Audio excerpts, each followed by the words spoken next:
அடல் பிகாரி வாஜ்பாய் அவர்கள் என்பதை யாராலும் மறுக்க முடியாது. உங்களுக்கும் அதில் மறுக்கக்கூடிய வாய்ப்பு இருக்காது என்று நான் நினைக்கிறேன். அந்த வகையில் 100 ஆண்டுகளை கொண்டாடுகின்ற வகையில் இந்த தமிழகத்தை பொறுத்த மட்டிலும் கிட்டத்தட்ட எல்லா இடங்களிலும் எல்லா கிளை அமைப்புகளிலும் அடல் பிகாரி வாஜ்பாய் அவர்களை நினைவு கூறுகின்ற வகையில் அதில் திமுக அண்ணா திமுக யாருக்கும் அடல் பிகாரி வாஜ்பாயை பொறுத்த மட்டில் ஒரு மாற்று கருத்து இருக்கக்கூடிய வாய்ப்பே கிடையாது. ஒரு மிகப்பெரிய பொதுவான தலைவர், எல்லோருக்கும் அன்பான தலைவர். இன்னும் சொல்லப்போனால் அன்றைக்கு திமுகவில் இருந்த முன்னாள் அமைச்சர் மத்திய அமைச்சர் முரசொலி மாறனுக்கு ஏர் ஆம்புலன்ஸை கொண்டு வந்து 1 வருடம் மந்திரி பதவியிலே நீடிக்க வச்ச மாபெரும் தலைவர். மாற்று கட்சியாக இருந்தால் கூட 1.5 வருஷம் அந்த அளவுக்கு மிகப்பெரிய ஒரு தலைவர். அவருடைய ஆண்டை கொண்டாடுகின்ற ஒரு தினமாக மிகப்பெரிய எழுச்சியாக தமிழகத்தில் கொண்டாட வேண்டும் என்று எங்களது மாநிலத்தில் அண்ணாமலை அவர்கள் சொல்லியிருக்கிறார்கள். அதனுடைய அடிப்படையில் இன்றைக்கு கூட்டம் போட்டு எல்லா கிளைகளிலும் அவருடைய திருவுருவப் படத்தை வைத்து மாலை அணிவித்து எல்லோருக்கும் இனிப்பு வழங்குகின்ற வகையிலும் ஏற்பாடு செய்ய வேண்டும் என்று நாங்கள் ஏற்பாடு செஞ்சுருக்கிறோம். அதே நேரத்தில் பார்த்திங்கன்னா நமது பாரத பிரதமர் நரேந்திர மோடி அவருடைய திட்டங்களில் மிக முக்கியமான திட்டமான செல்வ மகள் சேமிப்பு திட்டம்.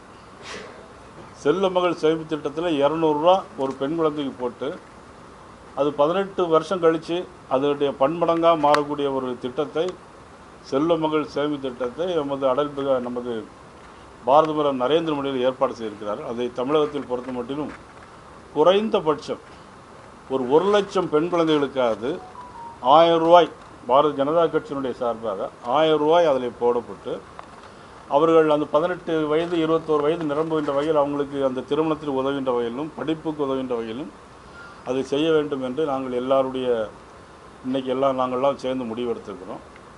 அதே மாதிரி நடக்கக்கூடிய எல்லா விளையாட்டுப் போட்டிகளிலும் அன்றைய தினம் ஓராண்டுகள் கொண்டாட வேண்டும் சொல்லி முடிவு பண்ணியிருக்கிறோம். நடைபெறுகின்ற எல்லா விளையாட்டுப் போட்டிகளிலையும் அடல் பிகாரி வாஜ்பாய் அவருடைய பெயரிலே, அது ஃபுட்பாலாக இருந்தாலும் வாலிபாலாக இருந்தாலும் எந்த விளையாட்டுப் போட்டிகளாக இருந்தாலும் அதில் வாஜ்பாய் பெயரிலே கொண்டாட வேண்டும் என்று முடிவெடுத்திருக்கிறோம். அதே போல் எல்லா தமிழ் வளர்ச்சி பிரிவின் காரணமாக எல்லா அமைப்புகளின் சார்பாக எல்லா பிரிவு அமைப்புகளின் சார்பாகவும் எல்லா இடங்களிலும் பேச்சு போட்டிகள், பட்டிமன்றங்கள், நல்லாட்சி தினமாக கொண்டாட வேண்டும் என்று முடிவு பண்ணி வாஜ்பாய் அவருடைய ஆட்சி எப்படி இருந்தது, அவருடைய ஆட்சி காலத்தில் என்னென்ன நன்மைகள் மக்களுக்கு கிடைத்தது. வாஜ்பாய் அவருடைய காலத்தில் தான் பொக்ரான் அணுகுண்டு வெடிப்பு, அமெரிக்காவே அதிர்ந்து நோக்குகின்ற வகையில் பொக்ரான் அணுகுண்டு வெடிப்பு, கார்கில் போர், இதையெல்லாம் மீட்டு தந்த மாபெரும் தலைவர் வாஜ்பாய் அவர்களை மிக சிறந்த முறையில் கொண்டாட வேண்டும் என்று முடிவெடுத்திருக்கிறோம். இந்த வகையில் இன்றைக்கு அதை முடிவெடுத்து அதனைத் தொடர்ந்து இந்த ஓராண்டுகள் வாஜ்பாய் அவர்களுடைய பிறந்த தினத்தை கொண்டாடுவதற்கு நாங்கள் முடிவெடுத்திருக்கிறோம். வேறு எதுவும் அதே மாதிரி விழுப்புரம் மாவட்டத்தில் வெள்ளப்பெருக்கு ஏற்பட்டது. திண்டிவனம் அண்ணன் ஏஜி சம்பத் அவருடைய மாவட்டத்தில் என்ன பண்ணுறேன்னா, எல்லா வீடுகள் இடிந்திருக்கிறது. இடிந்த வீடுகளுக்கு அடல் பிகாரி வாஜ்பாய் அவருடைய நினைவாக குறைந்தபட்சம் அவர்களுக்கு சிறு தொகையை கொடுத்து அந்த வீடு எவ்வளவு தூரம் டேமேஜ் ஆகிருக்கோ அந்த அளவிற்கு அது முடிந்த அளவு அவர்களுடைய ஏற்பாட்டில், அண்ணன் ஏஜி சம்பத்தினுடைய ஏற்பாட்டில் அந்த மாவட்டத்திற்கு உதவி வாங்க வேண்டும் என்றும் நாங்கள் முடிவெடுத்திருக்கோம். நீங்கள் என்ன முடிவு எடுத்திருக்கீங்க?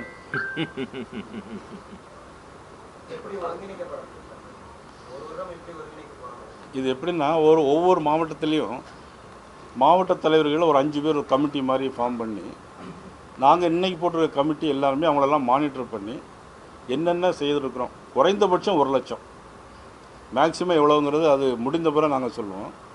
குறைந்தபட்சம் பெண்களுக்கு உதவி செய்கின்ற வகையில், அதுக்கு ஆண்களுக்கு உதவி செய்யக்கூடாதுன்னு இல்லை, பெண்களுக்கு அதிகமாக உதவி செய்யணுங்கிற நோக்கம். அந்த செல்வ மகள் சேமிப்பு திட்டம் பெண்களுக்கு அதிகமாக உதவும்.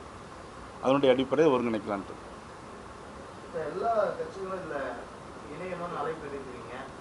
இல்லை, நான் எல்லாம் விடுப்பு அழைப்பு கொடுக்கல.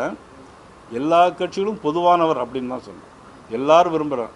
கிறிஸ்தவர்களாக இருந்தாலும் இஸ்லாமியர்களாக இருந்தாலும் எல்லாரும் விரும்பக்கூடிய ஒரு மாபெரும் தலைவர் அடல் பிகாரி வாஜ்பாய் அப்படின்னு சொல்லுவேன்.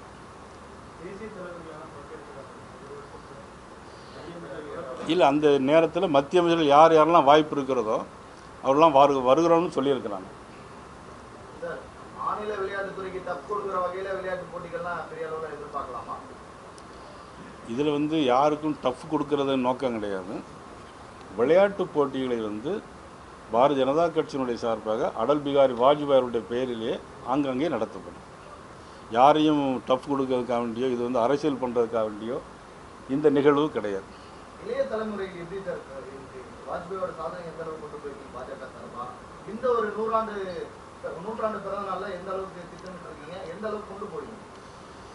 இந்த 100 ஆண்டு தினம் கொண்டாடுவது மட்டுமல்ல, ஏற்கனவே மதிப்புக்குரிய அண்ணாமலை அவர்கள் இங்கே மாநில தலைவர் வந்த பிறகு இளைஞர்கள் நிறைய பேர் தமிழகத்திலிருந்து நமது பாரதிய ஜனதா கட்சிக்கு நிறைய பேர் வந்திருக்கிறாங்க. ஆனால் அந்த இளைஞர்கள் தலைமையிலே ஒரு அணிவகுப்பு நிச்சயமாக நடைபெறும். ஓப்பன். ஆமாம், யார் வேணாலும் பங்கேற்கலாம்.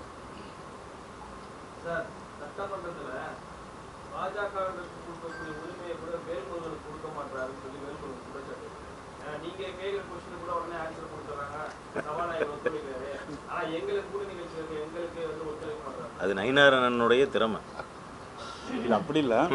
இல்லை, அவர்கள்னா வேல்முருகன், மதிப்புக்குரிய வேல்முருகன் அவர்கள் எனக்கு ரொம்ப நண்பர். நான் அமைச்சராக இருக்கும்போதே அவர் சட்டமன்ற உறுப்பினர். அவர் அப்பொழுது பாட்டாளி மக்கள் கட்சியில் இருந்தார். கொஞ்சம் சுறுசுறுப்பாக வேகமாக பேசக்கூடிய நல்ல நண்பர் அவர் என்ன, அவர் கேட்க முழு நேரம் அதிகமாக கேட்குறார். அவர் ஒரு சட்டமன்ற உறுப்பினர் இருந்தாலும் கொடுக்க முடியாமல் இருந்தால் கூட சபாநாயகர் அதிக நேரம் அவர்களுக்கு கொடுக்குறாங்க. அதில் ஒன்றும் மாற்று கருத்து இல்லை. கூட்டணியில் இருக்கக்கூடிய டிடிவி தினகரன் வந்து அதிமுகவும் பாஜகவுக்கு வரணும் அப்படின்னு அழைப்பு கொடுத்துருக்காங்க. கூட்டணிக்குள்ள ஒரு இருக்கக்கூடிய கயிறு போட்டு இருக்கக்கூடிய வாய்ப்புகள் அதிமுகவா பாஜக? அது அவருடைய ஒரு எண்ணம். எல்லாம் ஒருமித்து வந்தால் ரொம்ப சந்தோஷம் தானே. அதிமுக வந்தால் நல்லா இருக்கும்னு நினைக்கிறீங்களா? அதாவது இன்னைக்கு நடைபெறுகிற ஆட்சி வந்து மக்களால் ஏற்றுக்கொள்ளக்கூடிய ஆட்சியா அப்படின்னு கொஞ்சம் ஒரு நிமிஷம் சிந்திச்சு பார்க்கணும். அறிவிக்கப்படாத மின் கட்டண உயர்வு உங்கள் வீட்டில் வந்திருக்கா இல்லையா? நீங்கள் ஒரு 4 மாதத்துக்கு முன்னாடி எவ்வளோ கட்டுனீங்க, இப்போ எவ்வளோ கட்டுறீங்க? ஒரு 4 மாதத்துக்கு முன்னால் உள்ள சொத்து வரி எவ்வளவு, இப்போ எவ்வளோ கட்டுறீங்க? இது வந்து மக்களுக்கு மிகப்பெரிய ஒரு தாக்கத்தை ஏற்படுத்திது. சாதாரண ஒரு குடும்பத்தில் உள்ளவங்க யாருமே நீங்கள் பலசரக்கு ஜாமான்ல இருந்து சொத்து வரி கட்டி மின்சார கட்டணத்தை கட்டி வரணும், ரொம்ப கஷ்டமான ஒரு சூழ்நிலை ஏற்பட்டு. இது இப்போல்லாம் அந்த எதிர்ப்பு இப்போ ஒன்றும் தெரியாது. ஆனால் பொது தேர்தலில் அதனுடைய எதிர்ப்பு வெளிப்பாடுகள் தெரியும். அதனால் இந்த ஆட்சிக்கு அவர்கள் ஒரு கூட்டணியில் ரொம்ப ஸ்ட்ராங்காக இருக்காங்க அப்படின்னு நினச்சிட்டு இருக்கிறாங்க. அதனால் இந்த ஆட்சியை வீழ்த்தினோம்னா எல்லாரும் ஒன்றுபட்டால் நல்லாயிருக்கும். திராவிட முன்னேற்ற கழக கூட்டணியை தவிர்த்து மீது எல்லாரும் யார் வந்தாலும் சந்தோஷம்தான். அது யாருடைய தலைமைங்கிறது பிறகு முடிவு பண்ணிக்கலாம். ஆனால் வந்து எல்லாரும் ஒன்றுபட்டிருந்தால் ஒரு நல்ல ஆட்சி நிச்சயமாக கிடைக்கும்.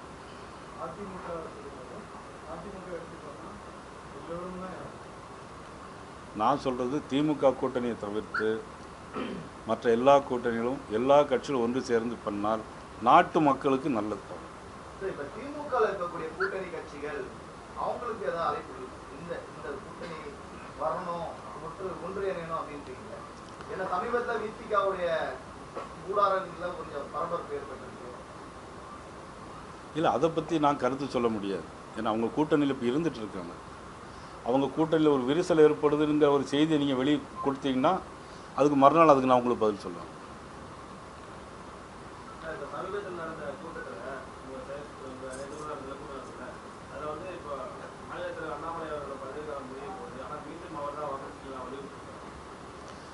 அது என்ன ஒரு நேற்று